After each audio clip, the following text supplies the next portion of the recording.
Welcome back, everyone, to the Deep Dive. This time we're going to be tackling Yuval Noah Harari's Nexus, Small Worlds and the Groundbreaking Science of Networks. I cracked this book open expecting like a history lesson, Yeah, maybe some social commentary, and dense. it turned out to be way more philosophical than I anticipated. Yeah, it definitely challenges, Yeah, go ahead. some fundamental assumptions about how we view information. It's not just about facts and figures. It's about the very fabric that connects our world. And that's what I found so intriguing when we look at everything differently. From the way cells organize to how nations are built. Yeah, It's almost like Harari is saying, forget what you think information is, let's go deeper. exactly. And that's what makes this book so relevant, even though it was published a while back. We're living in a world overflowing with information, but Harari's insights help us understand the underlying forces at play, the networks that shape our lives. Okay, so let's unpack some of those insights. One of the first things that really struck me was Harari's argument that the primary role of information isn't to represent reality, but to connect things. It's not just about facts, it's about the relationships and networks those facts create. That's a powerful shift in perspective. Think about it. Information, whether it's true or not, has the power to bind people together to create shared beliefs and values. It's the foundation of cultures, religions, even entire civilizations. It's like imagine you hear a rumor about something happening in your community. Whether the rumor is true or not, it sparks conversations, it connects people who might not have otherwise interacted. That's the power of information as a connective force. And Harari takes this idea and applies it to a vast array of phenomena. He shows how information networks operate at every level of existence, from the intricate communication systems within our own bodies to the global networks that connect us across continents. And there's this quote that really captured this idea for me. Most information in human society, and indeed in other biological and physical systems, does not represent anything. That's a pretty radical statement, wouldn't you say? It is. It challenges us to rethink our assumptions. We tend to focus on the content of information on whether it's accurate or reliable, but Harari is saying, look beyond the surface, focus on the connections, the networks. That's where the real power lies.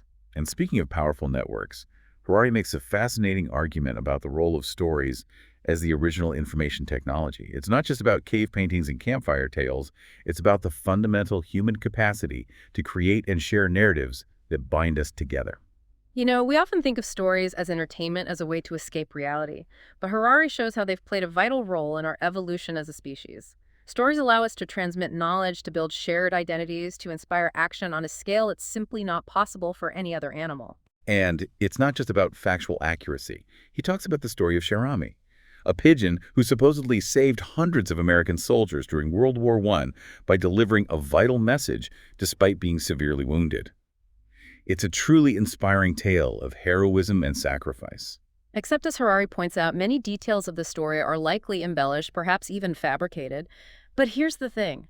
The truth, or lack thereof, doesn't diminish the story's impact. It goes to show that stories have this incredible power to shape our beliefs and behaviors, even if they're not entirely based on facts. It's about the emotional resonance, the shared values they embody. Exactly. Stories create meaning, and that meaning can drive us to incredible acts of courage, cooperation, and even self-sacrifice. So we've got information connecting everything and stories serving as this powerful tool for building shared realities. But then Harari takes us on a fascinating journey into the evolution of information technology, and things start to get a bit more structured, shall we say. That's where writing comes in. And you might think, okay, writing a big deal, it's just about recording information. But Harari argues that the invention of writing had some truly profound and unexpected consequences. And here's where things take a fascinating turn, because he connects writing to the rise of bureaucracy. I know not the sexiest topic, but trust me, Harari makes it surprisingly engaging. He points out that writing wasn't just about preserving facts, it created the need for entirely new systems of organization.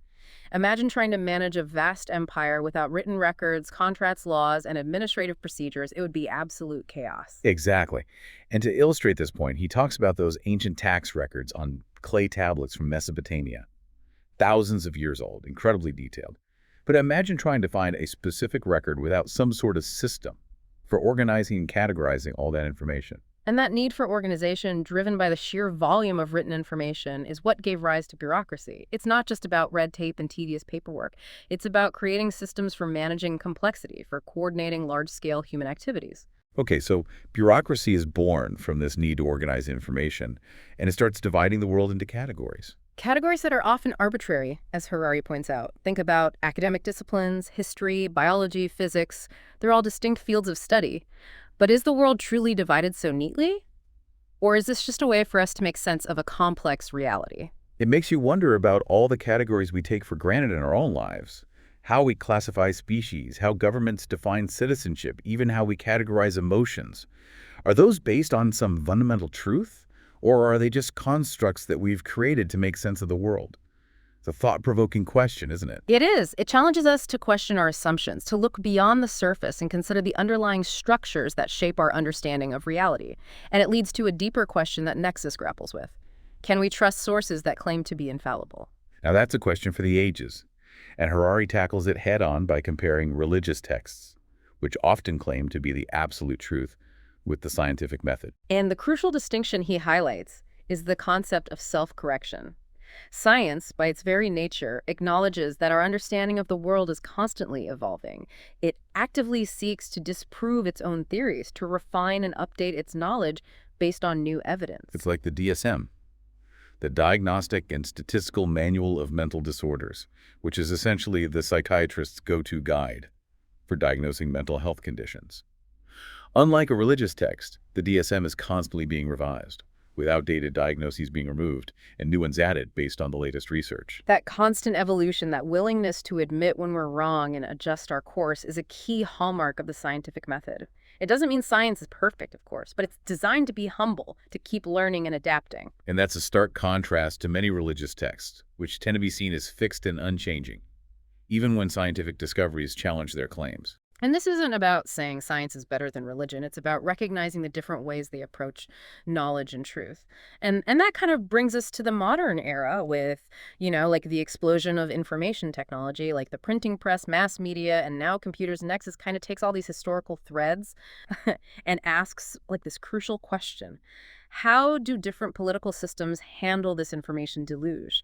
How do democracies and dictatorships approach information control and dissemination? Yeah, and it's fascinating how Harari analyzes these systems as information networks, each with its own strengths and weaknesses. He argues that dictatorships are all about centralizing information, controlling the flow, and limiting access to alternative viewpoints. Whereas democracies, at least ideally, aim to distribute information widely, empowering citizens with access to diverse perspectives and enabling them to participate in informed decision-making. It's a fundamental difference in how these systems view the role of information in society. And it's not just theoretical. Harari shares this chilling anecdote about life under Ceausescu's Romania, a communist dictatorship in the 1980s. Imagine a world where owning a typewriter was considered a potential threat, where you had to register it with the secret police. It's crazy, right? It highlights the lengths to which authoritarian regimes will go to control the flow of information. They recognize that access to information is empowering, and any tool that can spread information outside their control is seen as a potential challenge to their authority. It's a stark reminder of the fragility of freedom. And it makes you think about the digital tools we have today. Social media, instant messaging, the ability to share information globally in an instant. These tools are incredible for democratic engagement, but they also provide powerful means for surveillance and control. That's the double-edged sword of information technology that Nexus highlights. These tools can be used to promote transparency and empower citizens, but they can also be used to manipulate, censor, and control. It's the tension we're grappling with right now, and it's only going to become more complex as technology advances. And this leads us to the book's most thought-provoking and perhaps unsettling theme, the future of humanity in the age of artificial intelligence. Yeah, Nexus doesn't shy away from the big questions. It's not just about the latest gadgets or algorithms. It's about understanding the potential impact of AI on the very fabric of our existence. It's about recognizing that we're not just creating tools. We're potentially creating a new form of intelligence that could reshape our world in ways we can't even fully comprehend. Harari issues a warning about AI's potential to surpass us, not just in computational power, but in its ability to shape our beliefs, our values, our very sense of self. This quote really sent chills down my spine. AI could alter the course not just of our species' history, but of the evolution of all life forms. This isn't just about a new iPhone. We're talking about a fundamental shift in what it means to be human. It is. It's big. And Nexus urges us to think long-term, to consider the potential consequences of AI before it's too late. to look beyond the hype and the immediate benefits and really grapple with the ethical implications Yeah. of creating a technology that could potentially outsmart us. It's a call to action for all of us to engage in these conversations, to demand that the development of AI is guided by ethical principles, and to ensure that it serves humanity, not the other way around. Okay, so let's dive into this concept of the inorganic network that Harari talks about in Nexus. I've got to admit, this is the part of the book that really stretched my brain. We've been talking about information networks throughout history, but this feels like something entirely different. Yeah, it is, and it's one of the most challenging ideas Harari presents. To understand it, we need to think about how information networks have traditionally functioned. For most of human history, we've been the essential nodes in those networks. We built the roads, wrote the books, laid the telegraph cables. We were the connectors. Even when we invented tools like printing presses or the internet, we were still the ones driving the flow of information. Right, we were always the ones in control, shaping the network to serve our purposes. Yeah. But with AI, it seems like the network itself could become the intelligence. Exactly. That's the fundamental shift Harari is highlighting. The network itself becomes intelligent, capable of processing information, making connections, and even generating its own goals, independent of human input. So instead of us building and controlling the network starts to evolve on its own. That's the idea. It's like imagine the internet suddenly waking up, becoming self-aware, and starting to make its own decisions about how information flows and what gets prioritized. It's a bit mind-boggling, but that's the potential Harari is pointing to. Okay, so I'm picturing this super intelligent AI network processing information at lightning speed, making connections we couldn't even dream of. Yeah. But what does it actually deal with all that power? What are its goals? That's the million-dollar question, and one that Harari doesn't claim to have a definitive answer to. But he does explore some possibilities, some potential scenarios that are both exciting and a little unnerving. Okay, let's start with the exciting side. What are some potential benefits of this inorganic network? Well, imagine an AI that can analyze vast amounts of data about climate change and design solutions that are far more effective than anything humans could come up with. Or an AI that can personalize education, tailoring learning to each individual's unique needs and abilities, helping everyone reach their full potential. Or an AI that can accelerate scientific discovery, finding cures for diseases that have plagued humanity for centuries. The possibilities are truly transformative. Yeah, I can see that, but I'm also remembering that paperclip maximizer example you mentioned earlier. What about the potential downsides? What are the risks of creating an intelligence that might not share our values or our understanding of what's beneficial? That's the crucial point. The challenge isn't just about creating a superintelligent AI. It's about ensuring that its goals are aligned with our own. If we're not careful, we could end up with an AI that optimizes for something we didn't intend, with potentially catastrophic consequences. So it's not just about the technology itself. It's about the choices we make and how we develop and deploy it. It's about ethics, about foresight, about making sure we're not just creating a powerful tool, but a partner that shares our values and our vision for the future. Exactly. Nexus is a call to action for all of us to engage in these conversations, to demand that the development of AI is guided by ethical principles, by a deep understanding of its potential impact on humanity and the planet. This isn't just a technological challenge, it's a moral one. This deep dive has been a real eye-opener. I started out thinking we'd be talking about history and technology, but it's so much bigger than that.